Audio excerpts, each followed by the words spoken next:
How many times have you gone on holiday to a beautiful, remote place like this and thought, I'd love to build a house here?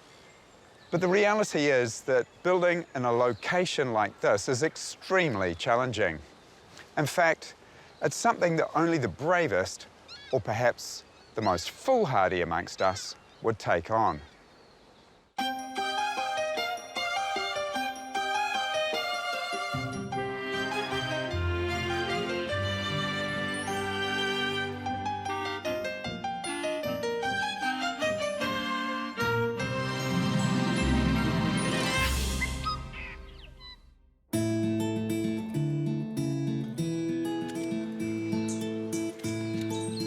For nearly 20 years, psychologist Kate Betterley and painter Ian Hamlin have split their time between busy professional lives in Wellington and a remote property in the Marlborough Sounds where they completely unwind. I think the stillness for me. I love it sort of seeps into you over time. You just listen to the bellbirds and you become really in tune with the sort of natural rhythm. They first came to the Sounds hunting for somewhere to plant a native forest, a dream of Ian's since his youth growing up on the South Island west coast. That's where he started painting and one day had a revelation. I was just blown away by the majesty of the mountains, and you could see how the forest had been cut down and milled, and I determined then one day I was going to buy some land and put the forest back. In the summer of 1999, they finally found what they were looking for. At the head of Kenepuru Sound, an ideal place to plant their trees. We were getting married at the time, and then quite soon afterwards we found out that we couldn't have children. So it became even more important. It was like the trees became my babies, you know, and the creativity really that the two of us had wanted to give to the world by having a child was actually then something that we could really pour into the land, couldn't we? Yeah. Over time, the couple built 2 small kit-set dwellings, a composting toilet, an outdoor shower, and a Mongolian yurt. With these pretty basic facilities and solar power, the couple spent many happy summer holidays. We've had 20 years without a generator or anything. There was no backup. Like if it went dead, it went dead. Every time we came back, we kept thinking, it's actually quite nice just living here like this. But it was never practical for Ian and Kate to live in the Sounds permanently until the arrival of broadband. Now Ian could sell his paintings online and Kate could Skype her clients. So early in 2017, they sold their Wellington house and moved here full-time and started thinking about what sort of house they'd like to build. When I first met Ian and Kate, they'd been living here several months through their first winter. They decided the site for their new house would be just up the hill from their existing buildings. Hi guys. Gosh, what a marvellous spot. G'day, dog. Yeah. Hello. Yeah, welcome to paradise. Wow. Yeah. Oh my goodness. How on earth did you come across a site like this? Either of us have been out here. We parked up at the campsite across the road and there was a for sale sign and it was 90,000 plus a couple of paintings. No way. And oh my goodness. yeah. This amazing site deserves an ingenious design, and for that the couple have gone to well-known Wellington architect Hugh Tennant. We said everything is round. Our little cabins are round, we got a yurt that's round, and we just love the site suits the roundness with the 180-degree view. And he said round's too expensive. So he came up with this idea of using rectangles but arranging them in a curve so that we can get the full expanse of the ridge and the sun and the views. Just a whole series of straights that come together as a round. Yeah. He talked about it, and I like this, sort of alighting on the hill, you know, like a spaceship coming to ground, you know, so it's not impacting hugely on this environment, which is what we want to do as well, Yeah. isn't it? This pod house is made from a series of wooden portal frames which sit on simple foundations. The main house has 5 of these pods connected in a chain on the crest of a hill. Concrete wedges gently fan the pods out so that each has a slightly different view. Floor-to-ceiling windows take full advantage of the spectacular outlook and all-day sun. Pod 1 is the master bedroom. Next is the bathroom and Kate's office, then the laundry and the kitchen. Pods 4 and 5 combine in an open-plan living area and out to the barbecue terrace. Internal walls are kept to a minimum, allowing a viewing corridor running right through the house down to Kenepuru Sound. The last pod, just above and behind the main house, is for guest accommodation. And really, who wouldn't want to stay in this beautiful, sustainable pod house sitting so very lightly on the land? He designed it so that they could fit on the back of a truck and be craned onto site. So the truck has to get up here somehow. The truck has got to get up the hill. So all of that is happening right here. Yeah. Right where We're we're actually standing. standing literally on the building platform, Yeah. man. We are, yeah. Tomorrow they're going to come and dig the piles, ready for each pod to be plopped on the top. What, and the next day you move in? That's it. Well, that's what Kate thinks. That's what I want. So what is your budget? Oh, well, it's 725,000 was our Yeah. budget, wasn't it? Yeah. And not a cent more? And not a cent more. Oh my goodness. And there's no contingency? No. No But we chance for know blowouts? No, no. No, it'll all come in right. Yeah, You know, yeah. you've heard of I love that confidence. Yeah. I love the pod house design. It's so simple and elegant. The difficulty here is the steep site and the remote location. The nearest town is about 2 hours by road, and its labour force would no doubt think twice about the long and expensive commute. This is something architect Hugh Tennant has faced before with other builds in the Sounds, and I'm keen to see what solutions he's discovered. We land at a house Hugh designed in Miro Bay on nearby Pwaka Sound. No roads here at all, so tradespeople would spend all day just getting here and home again. The only practical solution was to build as much of the house as possible somewhere else. What was prefabricated was the foundations and the floor panels. Okay. And the portals, the structure inside to hold up the roofs. For this house, the prefabricated components were brought out by barge, but at another Hugh Tennant design nearby Turn Point, the only option was much more expensive. Turn Point was even more difficult to access, so it was all about helicoptering. The process there was to try and build the buildings elsewhere more in their entirety. And the final thing to do was to get the largest helicopter in New Zealand and lift those and put them on top of these steel structures. All in one go. Yeah, Wow, that's without audacious. the glass is very heavy. Yeah. So there's been a lot of learning from the first one you did, this one, Yeah. that you can then bring to Ian and Kate's. Yeah, so for Kate and Ian's, they have a road to their place, but it's a long distance again to bring men. You'd have people sitting in their vans 4 or 5 hours a day. Very expensive. So what we decided to do there was prefabricate a sort of a necklace of pods and truck them out and crane them onto some very minimal foundations. They'll come out as finished as possible. Okay. Ian and Kate got a quantity surveyor's report that said building the pods off-site could save $100,000. For it all to work, though, the right builder is critical, and Hugh's recommended a guy he's worked with here before, David Keeps. The idea is for the pods to be built in David's workshop and then trucked 1.5 hours on a narrow, winding road to Ian and Kate's place. Come on in, guys. Hi, David. I've got a wee surprise for you here. Wow, look at Oh my this. gosh. Good to see you. Likewise. This is looks How you doing? great. Wow. Hey, brother. Good to see you. David's gone to a lot of trouble so that we can understand the intricacies of the design. He's made a 1 to 10 scale model. Here we go, guys. Come and have a wander around your house. Wow. This looks amazing, David. It looks like a spaceship. It's beautiful. Yeah, I think Hugh's done an amazing job. And this is kind of the view you get as you come up the hill to approach it, and it's stunning. I mean, especially with the slope, it's going to have that sense of just gently alighting on the hill. Come and have a look through here, Ian. Look how it curves around the hill. It's amazing. Oh, yeah. Isn't it beautiful? Wow. It's almost a shame to put any internal walls in, David.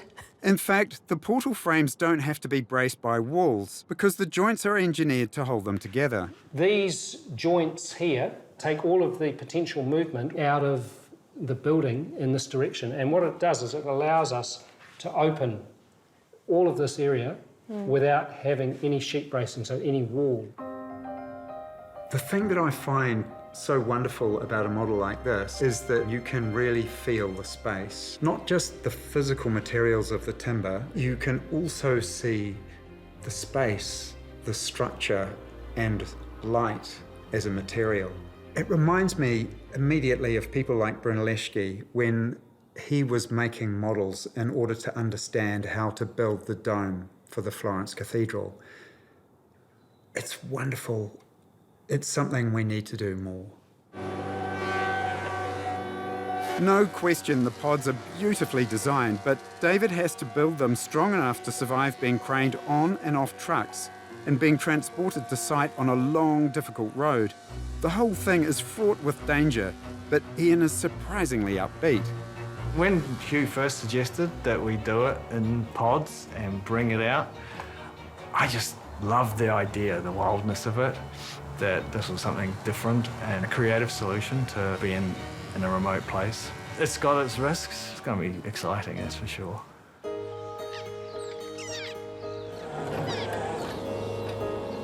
On the podhouse site, there's a sudden burst of activity.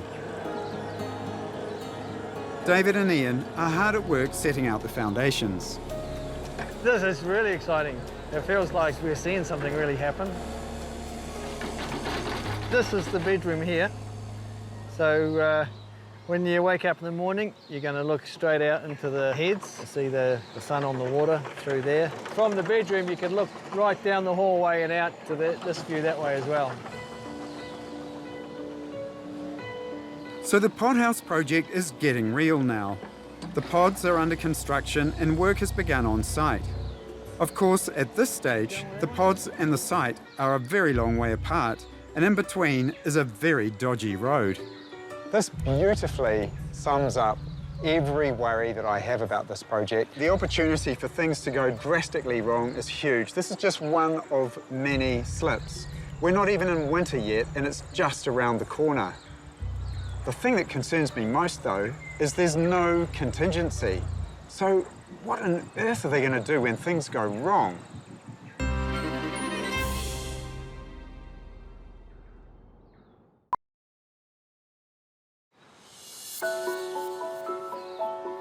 At his workshop, David is crafting an example of the joint he's using as an important functional and aesthetic detail in the pods.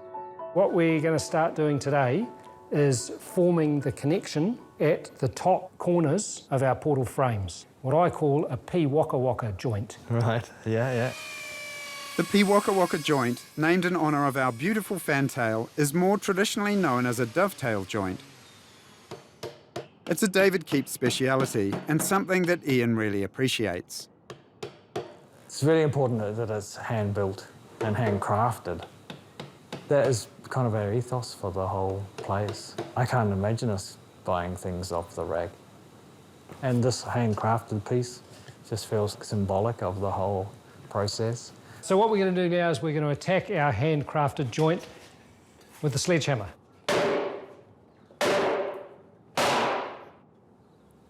All is revealed. That's great, isn't it? Visually, it's got a nice look to it. Spoken by an artist. Yeah, exactly. It's important. David Keeps is also an artist, and his medium is wood.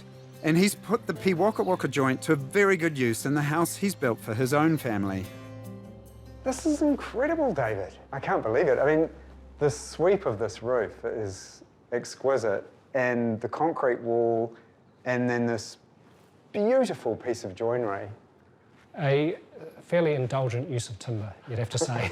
There's a massive discipline here and an extraordinary feel for materials and how they come together. I mean, it's everywhere, but the way that you're jointing corners and then locking them in, it is beautiful and extremely finely worked. Thanks, Chris. I'm so impressed with David, a real craftsman and such a hard worker. With him in the driver's seat, the pods are quickly taking shape. David knows the good weather can't last, and before it breaks, he has to get the pods finished and safely to Ian and Kate's site. With her work as a psychologist, Kate is away from the Marlborough Sounds on a regular basis, seeing clients in Wellington. Your life, really, how you are. With the pod house project moving up a gear, it's maybe not the best time to be away from home. However, Kate is completely confident in the team on the job. I keep waiting to get really stressed about it all, but it's fun. I'm enjoying it. I think Ian gets a little bit more obsessive about things than I do. I think that's the artist in him. He's doing a lot of the work with David. I think he's having fun. Lift up that plank that's in front of you. This one? Yeah, and I want you to put that on top of the paper here. I don't think David's got a lot of faith in me just yet, but to come out here and be part of it is really, it feels like I'm taking ownership of my house now. It feels really great. Ian hasn't quite given up on his job as a painter, and a gallery in Blenheim is putting on an exhibition of his work. This is my show. Wow, you've been busy. I have, yeah, but not quite so much of late. Mostly I've been building the house with David. Wow, Yeah. this one catches my eye. This is extraordinary. What is this? This is one that I've been playing with just painting light. Mostly I've been just exhibitions called Chasing the Light, and that's kind of what I paint. And I went from this one here, where the Woodpecker Bay one, where I was painting light in the landscape. It's my favourite place. Yeah. And then I thought, how would it evolve just to paint light without any subject? Just to paint light itself, which is quite a hard thing. Ian loves to see people responding to his paintings, but he also wants to see them reaching for their wallets. Ian and Kate have no contingency for cost overruns for the build, but I believe they'll need one, and these paintings need to sell.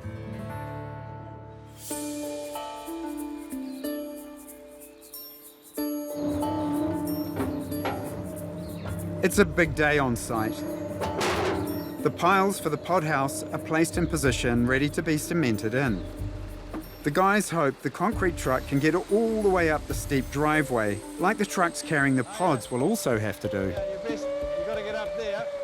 So it's the first real test of the driveway, and the rain's not helping. We've had a bit of rain the last week, and it's a bit greasy. This will be a good test to see how we can get up the hill in the trucks with the pods. You reckon you can get up, right up? We'll have a go. Give it a go? No worries.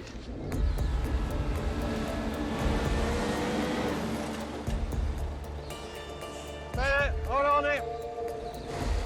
This is the bottom of the drive, not even the steep part, and the truck's getting nowhere.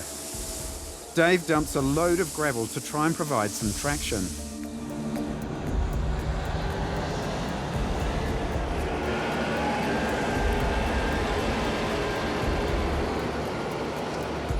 This time, with the gravel and a good run up, things are looking promising. Oh dear. It's not looking good, is it?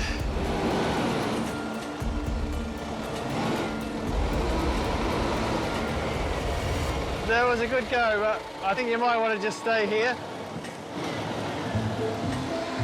They have got a plan B, but that's not without its own problems. We've got to do multiple loads in the Bobcat, which is making it worse in a way because the Bobcat chews up the ground, something terrible. But that's our only way of doing it. David's Bobcat can only move a small amount at a time, so they have to work as quickly as possible before the concrete in the truck sets.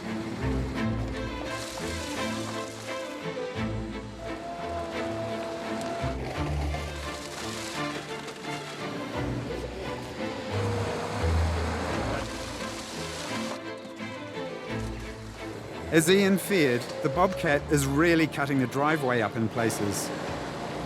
This is not good, especially given the trucks with the pods have to get up the same driveway sometime soon. Ian lays down some brush on the drive to try and stop any more damage.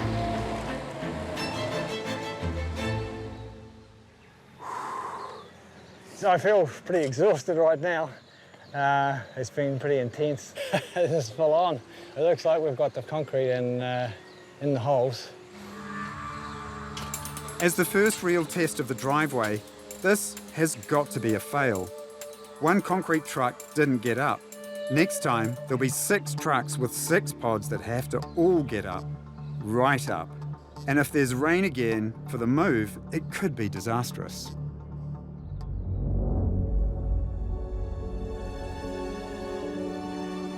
The good news, though, is that the pods at David's workshop are almost finished. What we've got in here are the completed door and window frames. This one here, I'll show you, is a window frame that's going into the south wall. You know, for me, being here in the workshop, it's just a real joy seeing a trailer load of rough sawn timber arrive. Yeah. And then a few days later, I'll see something like this. It's like a work of art, David. The window or me? Or both. Oh, all right. So shall we ask your husband to paint me? If you could sit still for a moment. That could be a problem. Jokes aside, David has something serious to discuss with Ian and Kate. He wants to bring moving the pods to site forward. I'm very mindful that we're running out of dry, settled weather, and I think your access track is extremely sensitive to moisture. If we're going to have any chance of getting these trucks up your track, we really need to be doing it Sooner rather than later. But that means the pods will leave here not as finished as planned, so more work on site and potentially more money. We've made the decision not to put the cladding on until we get these buildings out to site. If it means that we work in coats on site, that's a heck of a lot better than losing a building as it slides off the trucks. So we've had a bit of a wake-up call this week. The problem we've struck is access to site. His track, it's a bush track. There's areas of that track that are totally shaded by forest and they just don't dry out. We've got to somehow get a 20-tonne crane, a high-ab and multiple trucks with these pods on board up that access track. If it rains, are we going to get it up the track? All these pods. I can't even bear to think what might happen with that, so I'm not going there.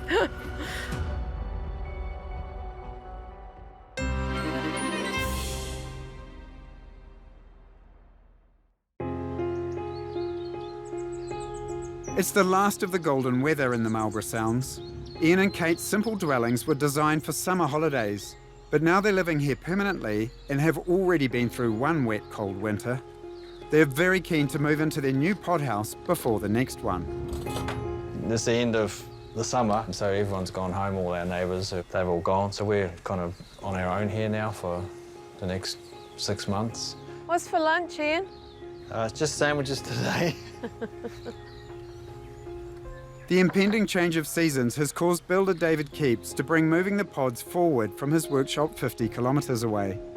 What's the worst that can happen? They won't be able to get them here, so they'll sit in David's workshop, I suppose.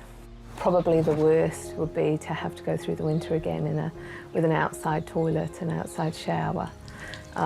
It's not great through the winter, but it can be done. We've done it once, so it can be done again, but I'd like not to. I'm definitely nervous about the pods coming. As it's got closer and we've seen what getting a heavy truck out here is like and how steep the drive is. Yeah, it's going to be interesting.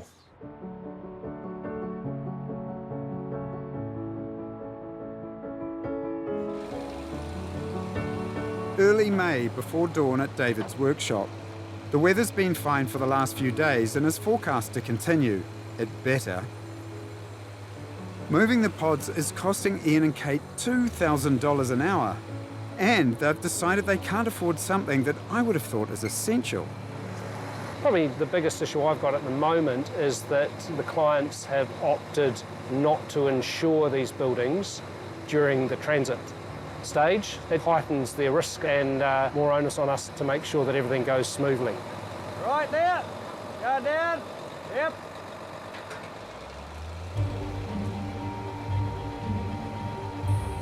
Loading the pods is critical. Any tiny miscalculation could have dire consequences when they're on the road. 250? 230. Just measured the building so we get it even both sides on the trailer. It's just, they've got to be right and just getting it central so the weight's in the middle of the truck. The team constantly checks the loads are sitting correctly. They're not happy with the bearer underneath the pod on one trailer, so they quickly replace it with another.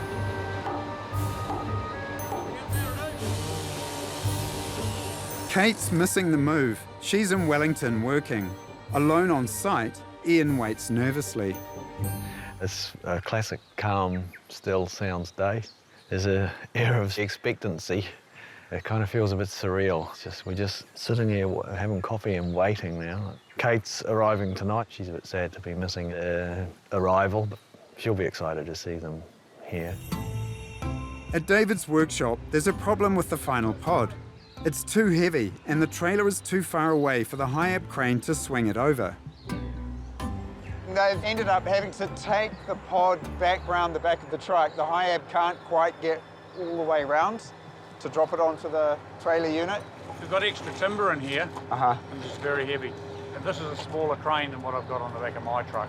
So it can't quite lift it to the right? I can't get it onto the trailer there yet. Right. They have to move the trailer closer to the crane, but it's too narrow here to get a truck in to back it up. We've got a bit of a challenge, so we like a challenge. Yeah. What can possibly go wrong on a Friday? Yeah, so what are you actually thinking? David has to think fast. He thinks outside the square. In fact, he thinks outside the century. Now we just pulled out the mid-century Nuffield 444. The struggle with the old Nuffield is that she hasn't got power steering. The old Nuffield, which has probably been sitting out on the paddock for years, has been brought to the rescue. It's all very high-tech. If you look at the connection here, just a very makeshift bolt thrown in. David is a man of many talents. He executes a perfect 20-point turn to manoeuvre the trailer in reach of the crane. Perfect, love it. Have it there, bud? Beautiful, beautiful. With all 6 pods now loaded, Warren runs through a final briefing before the convoy sets off. You can all have one of those. The road's not a highway. It's got some very big bumps and hollows in it. And if you get that wrong, it won't be pretty. You'd fall over, you'd lose it. Convoy has started. We're on the road. Oh, go back there, Terry? Yeah, I'm just following everyone else. The convoy starts so well. But then, something's wrong. We're only 10 minutes in. We've still got at least another hour and a half, 2 hours to go, and already some of the pods are starting to move. It seems like there wasn't enough cross-bracing with all the strops and so on, and it's the last place where they can all pull over safely together and check everything. It's a good start. David's riding shotgun on the convoy to help ensure the precious cargo gets to site in one piece. So the good thing is we've got the widest pod in the first truck, so if anyone's going to have a problem, it'll be him. I think we've got a branch here, we've got a problem. They've previously done a run down the road checking for low branches, but seem to have missed a few. They can't risk hitting them because the pods could well be damaged. We've got low branches on both sides of the road here.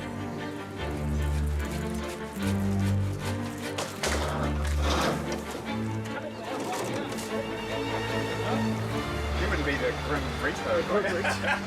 The Grim Reaper. Right, we all good? Yeah, no, that's good. I'm happy with that.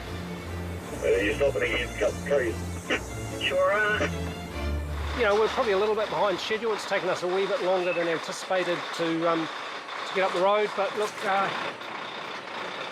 the end of the day, if we can get 2 of these pods into place by sunset tonight, I'll be happy. Are we there yet? We're 17k down of a 44k truck. Be there by midnight. The wheels on the truck go round and round, round and round. Classic, wait. The horn on the truck goes.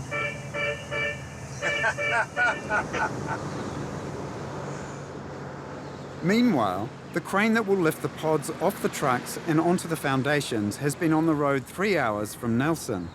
The crane is the first heavy vehicle to attempt the driveway since the concrete truck failed. There's been no recent rain, so it's not as slippery as before, and extra gravel has been added. But this time, failure is not an option.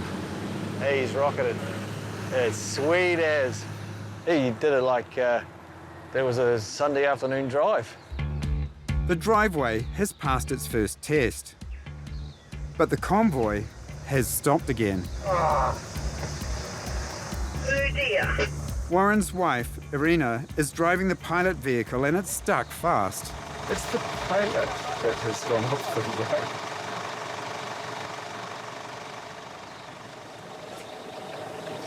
I would just move closer to the bank. I was watching the trees and... But a tow from the team gets it out.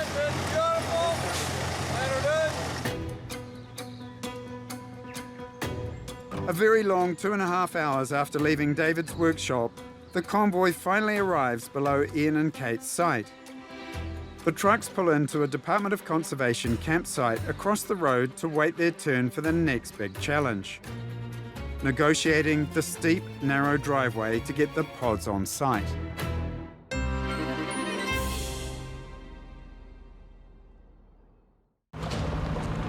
In the Marlborough Sounds, the first pod in the convoy is attempting Ian and Kate's steep driveway. Ian has removed even more vegetation from both sides, and just as well. The 20-ton crane to lift the pods off the trucks and onto the foundations has already made it up the hill, but 6 more trucks carrying heavy loads have yet to follow. Good to see the first truck at least had little trouble. Now its pod has to be craned into position. Yeah, there's still a bit of tension to go yet. This is the accommodation pod that goes behind the main house, at the limit of the crane's reach. Ian, the moment of truth's arrived. What do you reckon? First piece of your new home? Ah, it's amazing. It's Woohoo! amazing. Kate's missing all the action because she's away working, but Ian keeps her up with the play with live reports. Ever so carefully, the accommodation pod is placed on its foundations. But really, this pod is the easy one. Getting the 5 pods for the main house exactly in place is crucial. So there's a bit of a challenge just coming up here. The layout of the building is actually really critical, and getting the curve just right, because if the first one is slightly out, then the cumulative effect of it being out will end up in the final pod being very skewed.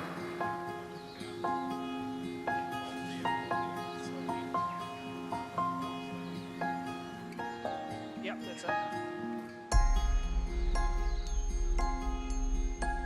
As the afternoon goes on, pod by pod arrive up the drive. That's it. Yeah, so you got to come in a bit there, right? And the exacting job of placing them precisely on the foundations continues. Just stand back here in the bedroom. So this is Ian and Kate's bedroom here. Hot damn! So I'm looking straight down the Kenepuru Sound. It's 5 o'clock. David's been up since well before dawn, and he's pushing on. He said he'd be happy if 2 pods were in position by day's end. They actually get all 6 up. What an astonishing effort. Congratulations. Thank you. I'm amazed. Yeah, well, some days in this game, Chris, I sort of wish I had an office job. Today wasn't one of them. What a day. We pulled it off.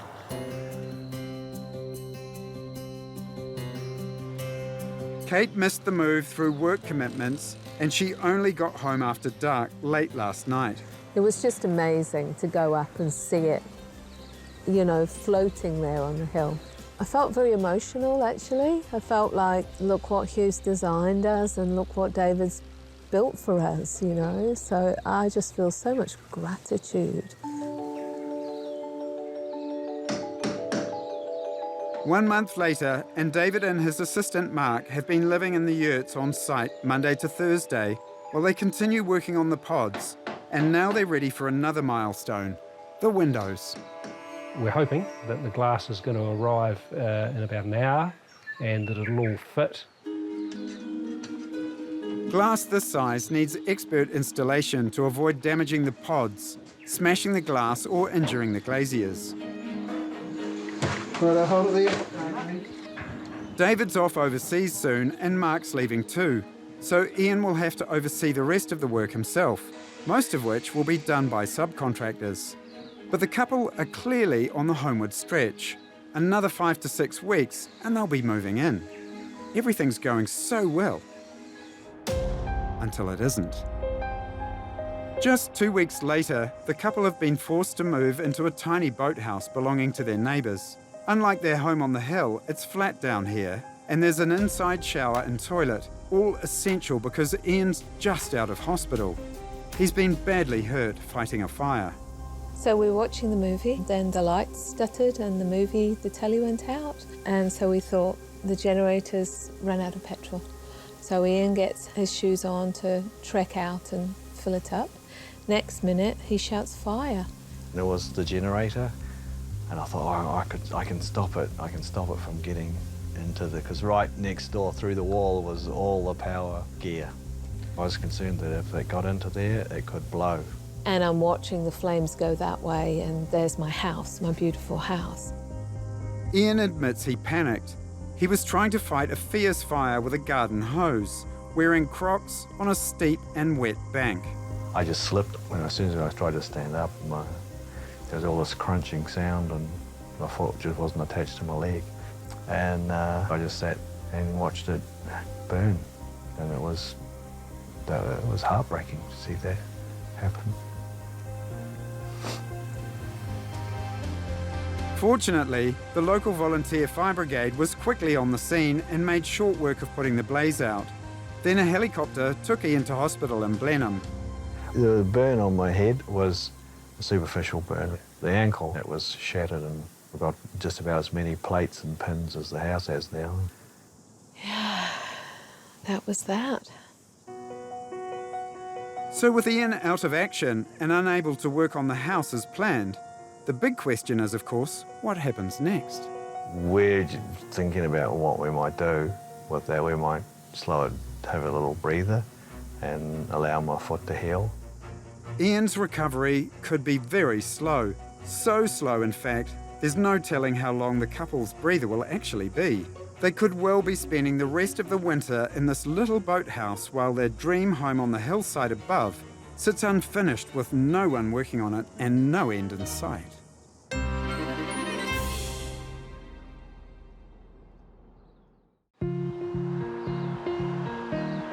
Four months after the fire and Ian's ankle injury, I get a call to come back to the pod house. Ian and Kate have moved in. Driving on this road reminds me of how incredibly intrepid this whole journey has been for Ian and Kate. Seeing that convoy of pods inching its way around this precarious road is an image that I'll never forget.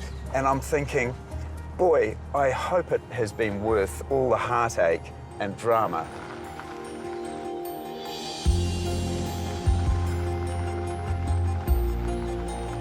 Looks gorgeous. It's all come together so beautifully, a small and perfectly crafted work. The stunning use of wood and the graceful curve of the pod stretching like a necklace along the contour, sitting lightly on the land.